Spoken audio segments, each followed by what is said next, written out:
बिस्मिल्लाह रहमान रहीम। शुरू करता हूँ अल्लाह के पाक नाम से जो बहुत बड़ा मेहरबान नहायत रहने वाला है।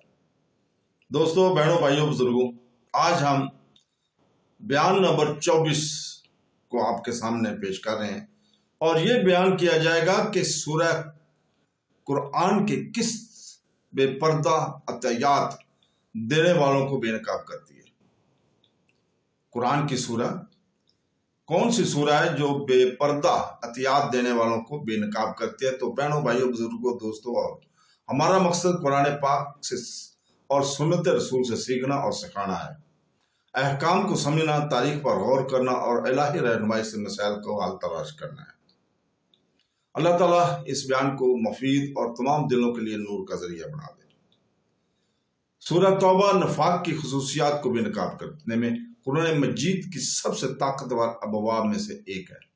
दूसरे अबवाब के बरक्स ये अल्लाह के नाम पर से शुरू नहीं होता है, क्योंकि यह हक का ऐलान और इन लोगों के खिलाफ तंबीह है जो इस्लाम को अंदर से कमजोर करना चाहते हैं। इसमें जिन मज़ूआत पर तफसील से बहस की गई है, इनमें गैर मुखलस अतिया दहंदगान का मसला भी है, जो सदका अल्लाह के लिए नहीं बल्कि पहचान के लिए देते हैं, मुखलसीन का मजाक उड़ाते हैं या उम्मत मुसलमान को नुकसान पहुंचाते हैं। ये आयात मुसलमानों के लिए इबादत और खैरात में इखलास के बारे में एक लाजवाब सबक का काम करती हैं। गैर मुखलस अतिया दहंदगान के वाज़ह वजाहत सूरह तौबा की आयत नंबर 79 में मिलती है, जिसमें कहा जाता है कि जो लोग मोमिनीन में से चंदा देने वालों को इनके सदकात के बारे में तनकीद का निशाना बनाते हैं और जिनको अपनी कोशिश के सिवा कुछ नहीं मिलता, फिर वो इनका मजाक उड़ाते हैं।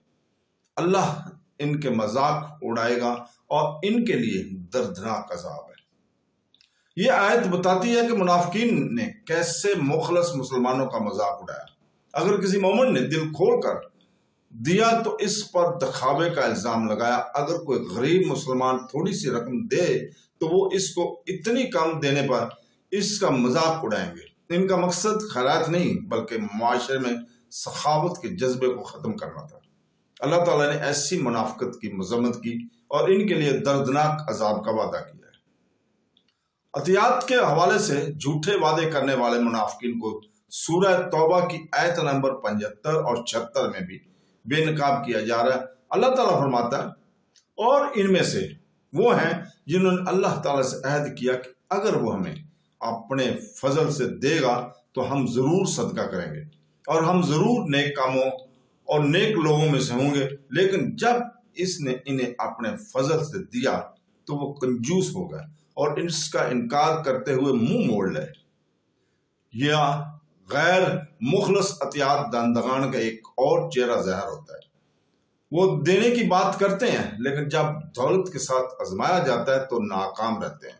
इनके वादे खाली हैं और इनके अतियात अगर बिल्कुल भी किए गए हैं सिर्फ दिखावे के लिए, अल्लाह ताला के लिए नहीं।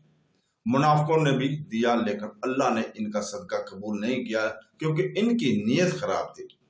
सूरह तौबा आयत नंबर 54 में अल्लाह ताला फरमाता है, और इनके सदकात को कबूल होने से इनके सिवा कोई चीज नहीं रोकती मगर ये कि वो अल्लाह और इसके रसूल के साथ कुफ्र करते हैं, और ये कि वो नमाज के लिए नहीं आते मगर सुस्ती की, और ये कि खर्च में नहीं करते मगर हिचकिचाहट के साथ।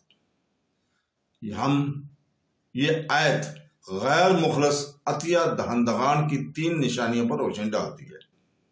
अल्लाह और इसके रसूल सल्लल्लाहु अलैहि वसल्लम पर सच्चे ईमान की कमी, नंबर 1। नंबर 2, बगैर रूह के नमाज पढ़ना और सुस्ती से। नंबर 3, अल्लाह की रजा के लिए नहीं बल्कि नमूदो नमैश के लिए हिचकिचाते हुए सदका देना। इस तरह इनके एहतियात न सिर्फ बेकार हैं बल्कि अल्लाह ताला ने रद्द कर दिए हैं। गैर मुखलस अतिया दहंदगान को सूरह तौबा की आयत नंबर 18 में सच्चे मोमिनों से मुस्तादम किया गया है।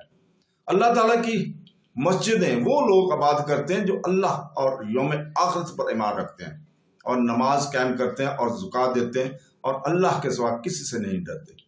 उम्मीद है कि वो हदायत पाएं। मुनाफिकों के बरक्स मुखलस मोमिनीन इबादत को बरकरार रखते हैं। بشمول صدقہ خالص عطیات کے ساتھ استقابل سے واضح ہوتا ہے کہ منافقوں کا دینا کھوکھلا ہے جبکہ مومنوں کا دینا ہدایت کا ذریعہ ہے۔ صحیح مسلم حدیث نمبر 1905 میں نبی کریم صلی اللہ علیہ وسلم نے ان لوگوں کے بارے میں تنبیہ کی کہ جو ظاہری طور پر صدقہ کرتے ہیں لیکن ان کی بدنیتی کی وجہ سے انہیں عذاب دیا جائے گا۔ قیامت کے دن سب سے پہلے صدقہ دینے والا وہ ہوگا جس نے صدقہ کیا۔ اللہ تعالیٰ فرمائے گا تو جھوٹ بولتا ہے، تو نے ایسا اس لیے کیا کہ تاکہ کہا جائے کہ وہ صحیح ہے، اور کہا گیا پھر اسے منہ کے بل سیٹا جائے گا یہاں تک کہ اسے جہنم میں ڈال دیا جائے گا۔ یہ حدیث سورہ توبہ کی اس پیغام سے پوری طرح مطابقت رکھتی ہے۔ بے ایمانی کے لیے کوئی اجر نہیں ہے بلکہ یہ ذلت کا باعث ہے۔ ان آیات اور حدیث سے بھی ہمیں کئی اسباق ملتے ہیں۔ اخلاص کے بغیر صدقہ رد ہے، سورہ توبہ آیت نمبر 54۔ منافق عطیات کو تمسخر کے لیے استعمال کرتے ہیں، عبادت کے لیے نہیں، سورہ توبہ آیت نمبر 79۔ دینے کے بعد ایک خلوص کے ساتھ پورے ہونے چاہیے ورنہ منافقت کا باعث بنتے ہیں، سورہ توبہ آیت نمبر 75 اور 76۔ سچا صدقہ ایمان کا عکس ہے، دکھاوے کا ذریعہ نہیں۔ اس طرح سورہ توبہ گستاخانہ عطیہ دندغان کو بے نقاب کرتی ہے اور مسلمانوں کو سکھاتی ہے کہ اللہ تعالیٰ اس عمل کے پیچھے دل کی دولت سے زیادہ اہمیت دیتا ہے۔ سورہ توبہ ایک آئینہ ہے جو اخلاص اور صدقہ کے درمیان فرق کو واضح کرتی ہے۔ منافقوں نے ہچکچاہٹ، مذاق اور دنیاوی تعریف کے ساتھ دیا اور اللہ تعالیٰ نے ان کے یاد کو ٹھکرا دیا، سورہ توبہ آیت نمبر 54، 75، 76 اور 79۔ اس کے مقابلے میں مخلص مومنین نے اپنے دلوں سے صرف اللہ کی رضا کے لیے دیا۔ نبی کریم صلی اللہ علیہ وسلم نے اس بات کی بھی تصدیق کی ہے کہ دکھاوے کے لیے صدقہ دینا منافقت کی علامت ہے، نیکی نہیں۔